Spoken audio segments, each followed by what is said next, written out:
Craving your next action-packed adventure? Audible delivers thrills of every kind on your command, like Project Hail Mary by Andy Weir, where a lone astronaut must save humanity from extinction, narrated with stunning intensity by Ray Porter. From electrifying suspense and daring quest to spine-tingling horror and romance in far-off realms, unleash your adventurous side with gripping titles that'll keep you guessing. Discover exclusive Audible originals, hotly anticipated new releases, and must-listen bestsellers that hook you from the first minute. Because Audible knows there's no greater thrill than the one that speaks to you. Discover what lies beyond the edge of your seat. Start your free 30-day trial at audible.com/WonderyUS. That's audible.com/WonderyUS.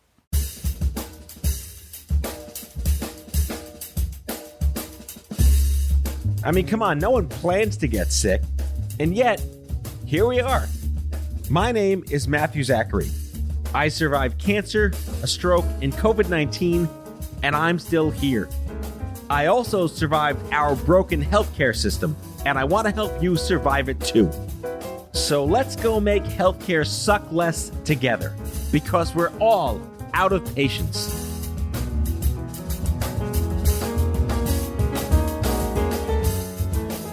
Hello, friends. Welcome back. A quick reminder before we get started, if you like the show and you're listening on Apple Podcasts, please leave us a rating or review. It helps other people find the show, or don't. Either way. Huge show today, folks, with Dr. Lisa Richardson, Division Director of Cancer Prevention and Control at the CDC. The CDC! As the first guest I've ever had on the show with a BS in zoology, Lisa's the real deal. She's down to earth, she speaks person and science simultaneously, and she's been a 25-year first-hand witness to the staggering revolution and evolution of cancer care across these United States. In this rapid-fire, no stupid questions episode, Lisa and I talk about everything from simulated humans, plummeting screenings, mRNA, and telehealth, to 1990s era patient activism, the rise of cancer survivorship, cancer and COVID, and the prospect of 2021 vaccine parties being the exact opposite of pox parties. Hilarity ensues today. Enjoy the show.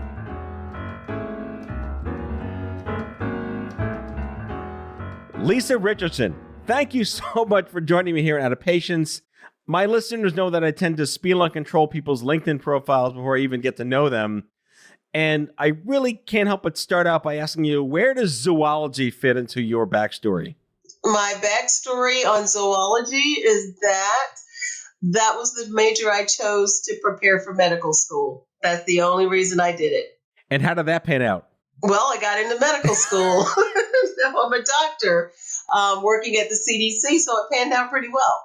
So help me understand and unpack a background, and not in pre-med, or does zoology count as pre-med, or learning about mammals and amphibians? Does that predispose you in a better sense to appreciate the medical profession?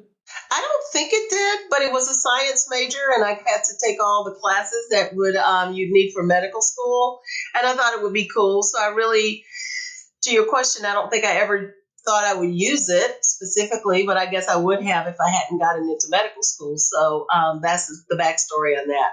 Did it encourage you to have any more pets than normal? No, actually, it did not. I don't think I've had a pet since I was a little kid. So it dissuaded you from having pets, says me. Maybe a little bit. Yes. But no, I just, it was a major. It was interesting. I liked studying animals. And so that was the major I chose. And also I thought I had to choose a science major if I wanted to go to med school. So that's what I did. Well, as the first zoology guest on my show, I welcome you again. Help me understand this is an open question I ask anyone in the medical profession. What drives people to go into medicine in the first place? Where is that dogma principle? So for me, it was reading Elizabeth Blackwell's biography when I was in 5th grade. So I wanted to be a doctor since I was in the 5th grade in elementary school. And so pretty much from that point on, I was preparing myself to go to med school and to become a doctor. I think it's just really cool that you go out and you help other people. And that has a lot to do with why I chose medicine as well. Wow. Wow. So you have been working in the government for a very long time. Was Mhm. that right out of med school? No, I graduated from med school and went to the University of Florida Hospital to do my residency and fellowship. Then I went to Michigan and got my master's degree, and then I came to CDC. So that was in 1997. So done a lot of school too. So your career is as old as my brain cancer. Yeah, yes, it is actually. Felt like it when I was getting there too. Tell you the truth, the length of it. I mean, not the cancer part. You know, I want to talk about how some of the issues we're going to discuss on this show are against this odd backdrop of how far we've come. That's kind of hard to see through the lens of the last 20 or 30 years in Right. oncology. And if you think about the 90s, that was when cancer was whisper, boogeyman, death Yeah. sentence, no support, pre-internet, very analog. And today it's Yep. obviously very different. And the issues we have, would you equate that to be nicer to have issues than just kind of dying? Or is it completely a different way to think about what is cancer control? What is population science? So there's like two parts to your question. So the first part is you're absolutely right. When I trained in oncology and I finished in 1995, we were just starting to turn the corner on people. So when I was training, you got cancer, people thought it was a death sentence. But as we go along, like you just said, 20 years, more people are living longer. And it's been really hard for us to pivot away from the death part and just trying to keep people alive to helping them live better and longer and better quality of life afterwards. And so when you're in that, what do you call it, in the trenches mode, trying to, as you just said a few minutes ago, I want to live, so whatever it takes, that's pretty much how we're having to shift. And it's been difficult to shift towards something you live after you get rather than something you die from. And the second part, I think, is you asked about the medical system. So what we do at CDC, looking at population science, is what are the interventions we can do, or what are the things we can do to increase the health of the population, and that would be physical activity, eating right, not smoking. That's where you would see on a population level the impacts of those interventions. But remembering, as an oncologist, the tension for me is the population is what we're focused on, but also we can't forget that the individual makes up the population.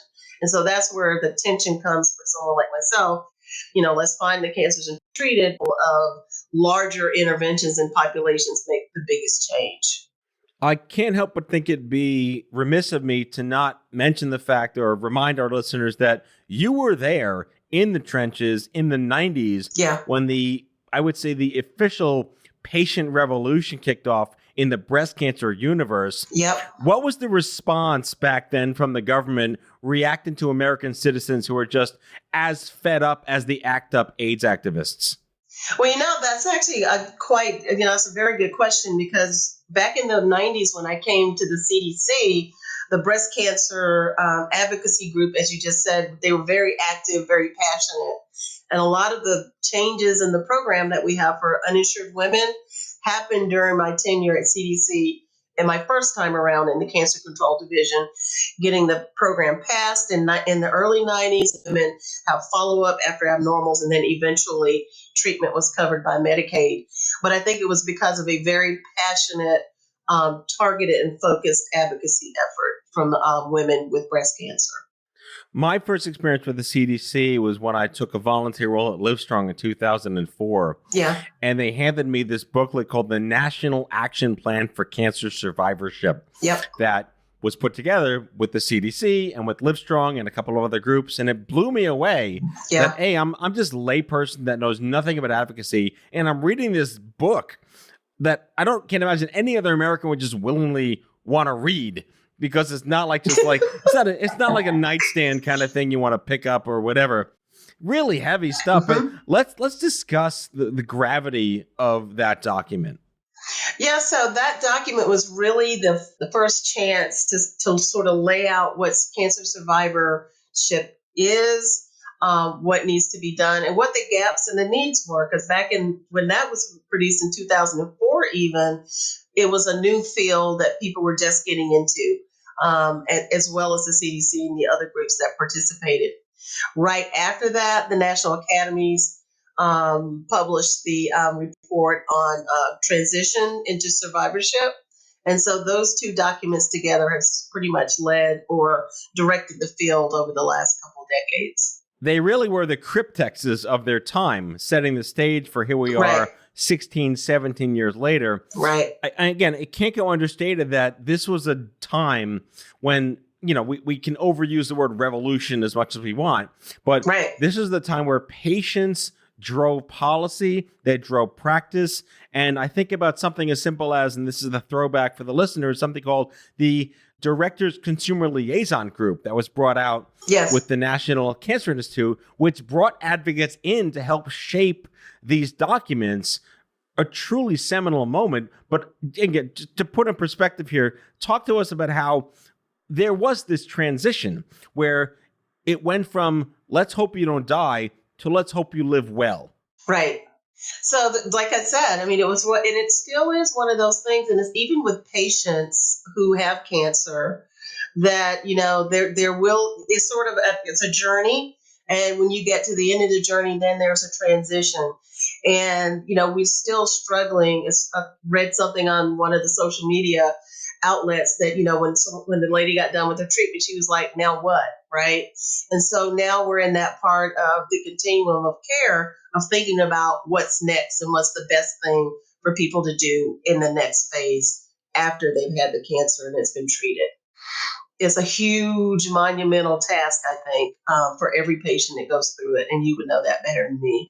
I love having these conversations because it really puts such a retrospect and an audit Mhm. on what has happened beneath the mask. It's so easy to get caught up in the fact that, yes, we're here in 2020, 2021, and this happened so long Right. ago, it's hard to even imagine what it was like, but we were there at that time. When did you start to see real response from the consumer space, from the American citizens on the cancer prevention, the non-smoking stuff? Like, when did the eat better, exercise more, and do your best to try and not get it conversation start up? Well, I'd say it's probably about this. We've known forever about cigarettes, right?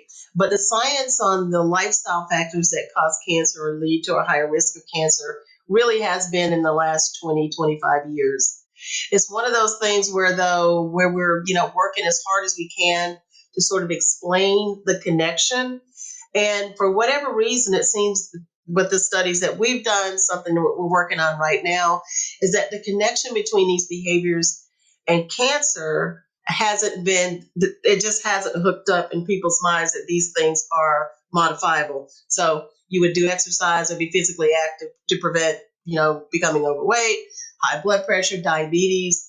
But no, people don't connect those behaviors and doing more of them with preventing cancer. So that really is the push right now, is to sort of get those healthy behaviors hooked up to this could prevent cancer and could prevent another cancer from happening again if you've had one previously. So that really is the thing we're doubling down on here at CDC, is working on our communications and trying to do better with that. One of the things that the CDC does that most people would probably not know you do is workforce empowerment and making sure that talk about that too. That's really important.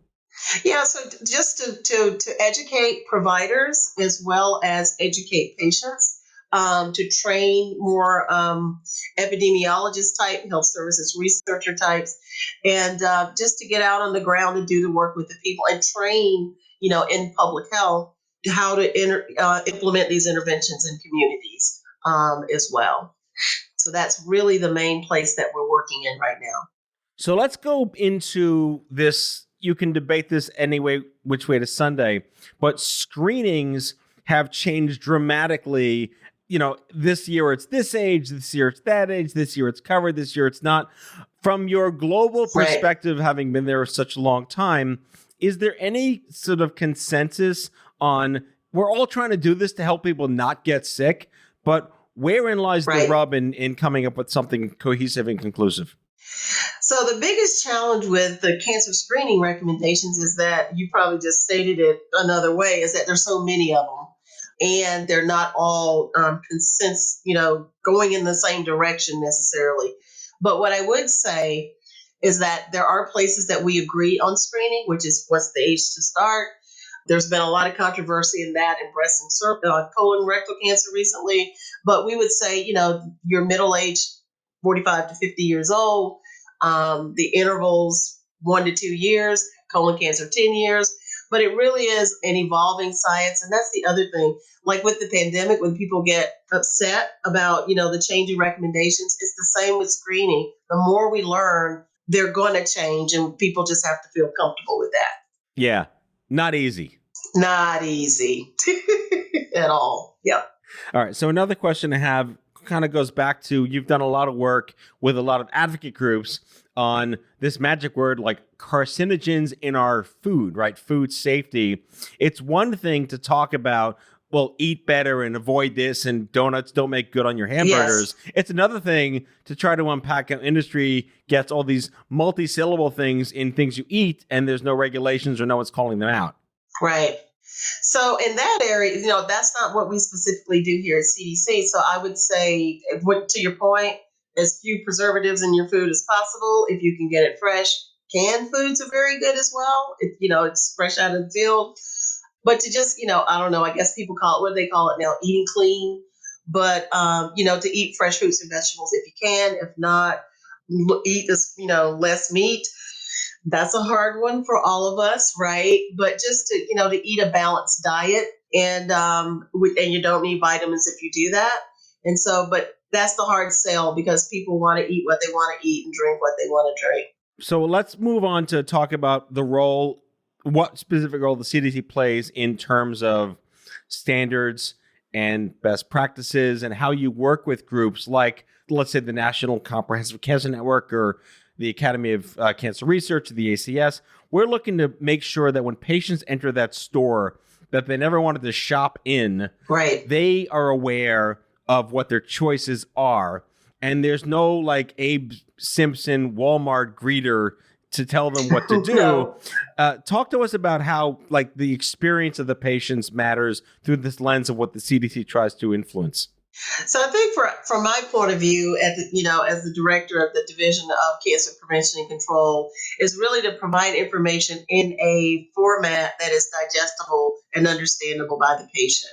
So one of the things we've been pushing towards in our communications are working with, for instance, one thing we've developed in the last 2 or 3 years are simulated humans that patients can interact with.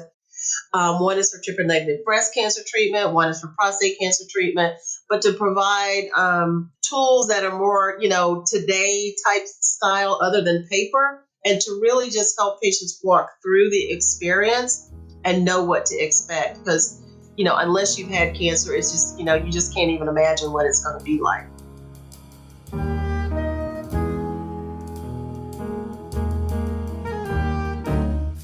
Back with our guest after the break.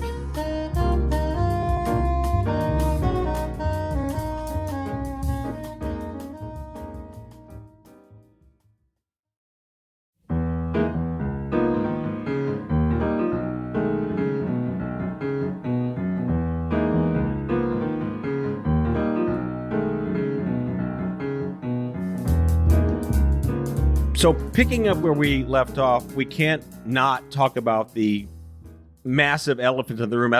As of this recording, it's, mid-January in 2021. There's COVID. Yep. It's a thing.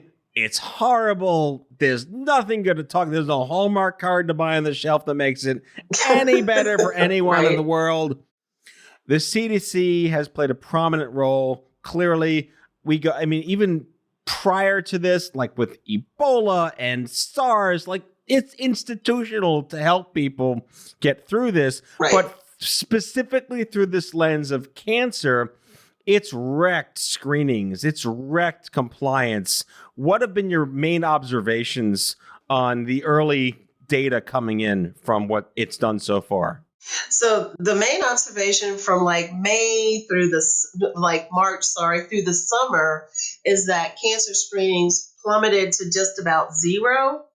As they were coming up in September, I think the last data I saw published, they were about 20% lower than they were in January when this whole thing started. So it came back up. But this was when the pandemic was waning a little bit. So now we're in, it's going up exponentially again. And so I anticipate the screenings are falling off again. Not necessarily back to where they were, because providers have put things in place to keep patients safe and patients may feel more comfortable. But people are really terrified about going out and getting anything done. And it's just trying to get the messages out there. Call your doctor, see what's going on in your community, see what they're doing to keep patients safe, but not to neglect your health care. Right. The fallout from this probably won't be seen for months and months and years to come. Probably years. We anticipate the models from the National Cancer Institute looks like it may, within 2 to 3 years, we would start seeing. Actually, from last year, 2020, when those data become available, there may actually even be an increase in cancer mortality because people are afraid to go out and get treated or get screened or all the things that you said before. So we'll see how the numbers fall out, but I would anticipate that the number of cancer deaths may even go up in 2020 even. I would be really curious to find out longitudinally the role that telehealth played in any oncology conversations as an intermediary solution. Yeah, I think that the substituting out in oncology with telehealth was not as great as, let's say, primary care, because you need to come in to get your chemotherapy. But some of the data that I saw at the beginning showed that if you were in treatment, your treatment continued. The real challenge was surgery stopped. And if cancers don't get diagnosed, the chemo doesn't happen and all the, array of care would occur. And so that's really, I think, where the challenges are. Moving forward, the prediction is that there'll be higher stage cancers, which are harder to treat, which will lead to more people dying from cancer. So we're really trying to double down on those messages about getting out and getting your care, making sure it's safe, obviously. But the pandemic, we don't feel like it's ever going to end right now, but I believe it will end, and we don't want to be so far behind the 8 ball that we can't catch up. Right. And for what it's worth, as of this taping today, my wife just got vaccinated, and my parents, who are in their early 70s and vulnerable, are getting vaccinated this coming Sunday. So hopefully that's one nice thing to see today, at least as I'm talking to you. Exactly. So another question I have is there any data, dashboard, something American citizen friendly to look at about how the virus may have affected people who have been in inactive treatment, or is there no way to yet know that kind of like a demographic segmentation? So the only place I've seen data, Matt, is in the people that use claims data or the people that pay claims. They have looked at the volume of services, and what you see is what you just said. Everything kind of fell off. And the information I was sharing earlier came from some of those vendors analyzing their data about the volume of people coming through. Chemotherapy dropped, radiation therapy dropped, surgeries dropped. And so hopefully these things won't take too long to come back up. But again, we're having a COVID surge. And so lots of hospitals have again shut down surgeries that aren't, urgent or emergent. But I think what I've read is that hospitals are trying to preserve the oncology surgeries that need to be done because those are more urgent than, let's say a knee replacement, right? So I think there's some juggling going on out there in the healthcare system, trying to figure out who to treat now and who can wait. Right. Other data that I'm just curious to see met out at some point is, we initially talked about the vulnerable population with weaker immune systems, right. The elderly. That included some rare disease communities, and that included people either in active treatment that were metastatic living with cancer, right. or only recently perhaps off treatment.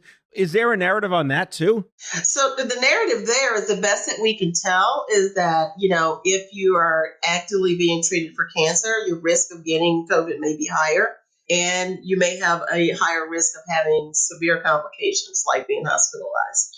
But, depending on which type of treatment you're looking at, there are different outcomes. Some seem to be, lead to worse outcomes like surgery if you're like older, have metastatic cancer, the thing you mentioned before. So there is a little bit of information out there, but I think it's still so new. It's just really hard to tell. There are several groups out there like the COVID consortium, cancer consortium, that are, tracking people hopefully prospectively, and we'll know something sooner than later. They published one paper, but I haven't seen anything else from that group.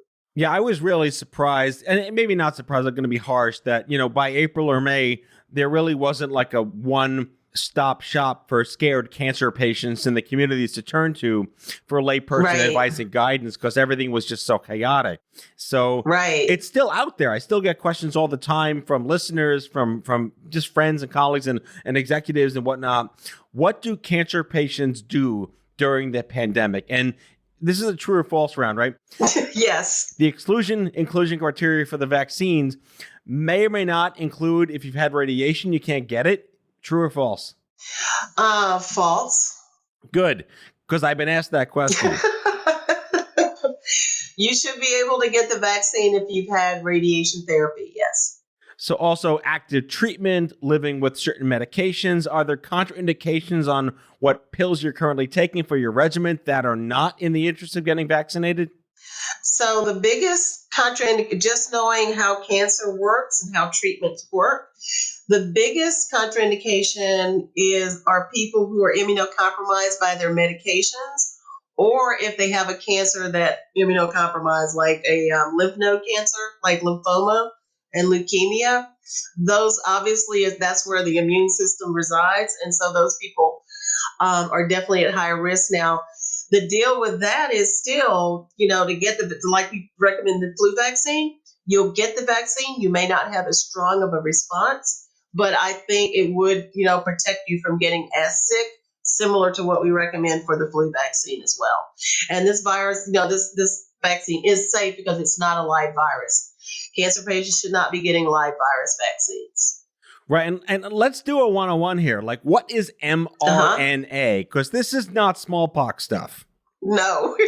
So this is actually kind of interesting. It's the first messenger RNA virus that we've developed a vaccine for. That the vaccine is actually the messenger RNA. Sorry, pardon me for that.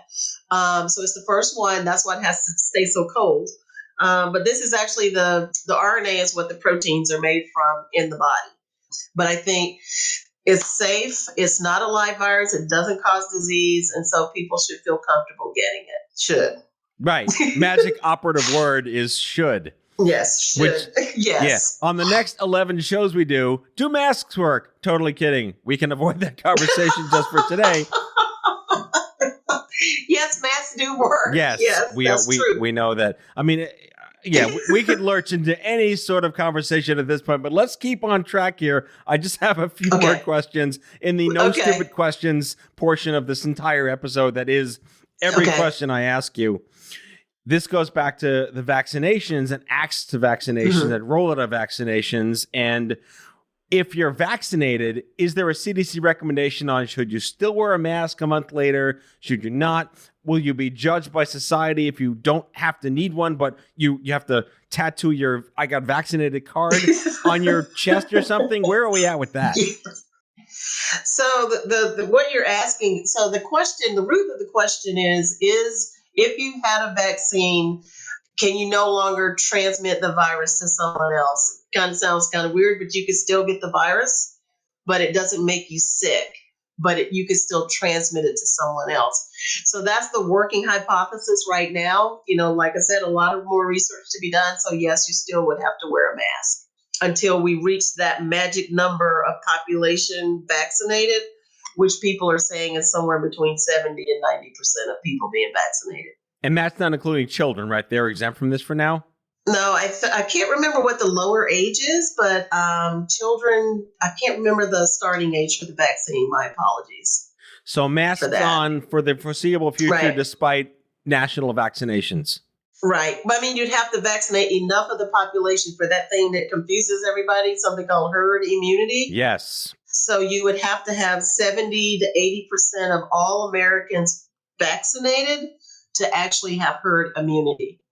So we got a ways to go with the current numbers, but we just started. Right. All right. So final question on behalf of my inner rip whatever hair is left in my head, out of my head, parents, school, kids, COVID, is it feasible to hypothesize that possibly by the end of next summer, schools will reopen nationwide full-time? I tell you, I can't name that. Every time somebody asks me that, I keep putting the date off when we're going to get out of COVID.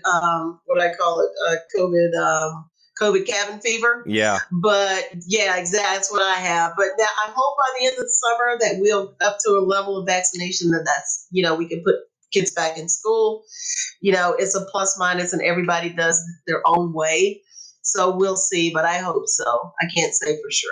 Well, this has been like Password with Chuck Woolery version of questions and answers, and I can't thank you enough for this. And I will definitely have you back, as I'm a ceaseless engine of dumb questions that aren't dumb questions, and they keep piling up. So I'm happy to receive your wisdom.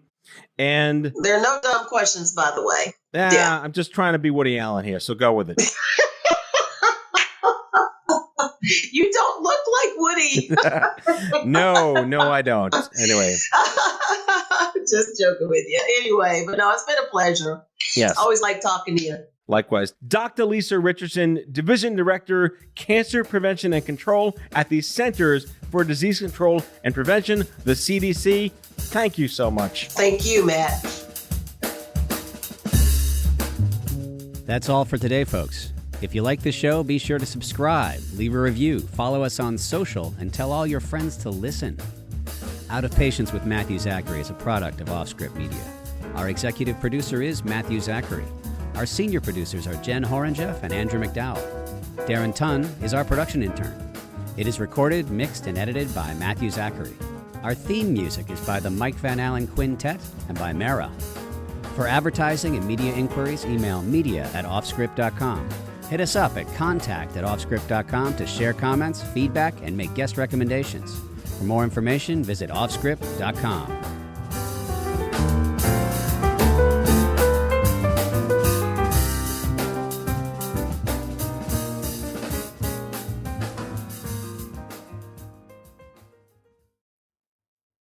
Are you feeling stuck in your career or lacking employment at the moment? Experiencing symptoms of job dissatisfaction? You might be suffering from a common condition known as career stagnation. But don't worry, there's a solution. Monster.com. Monster.com offers a comprehensive suite of career-boosting tools designed just for you. Our free resume review and AI interview prep tool will help you stand out from the crowd. Need more guidance? Dive into our career advice articles for expert tips and insights. And don't forget to check out our salary tools to ensure you're getting paid what you're worth. Side effects may include a new job, increased confidence, and a brighter future. Consult Monster.com today and take the first step towards your new career. Ready for your next job opportunity? Visit Monster.com now.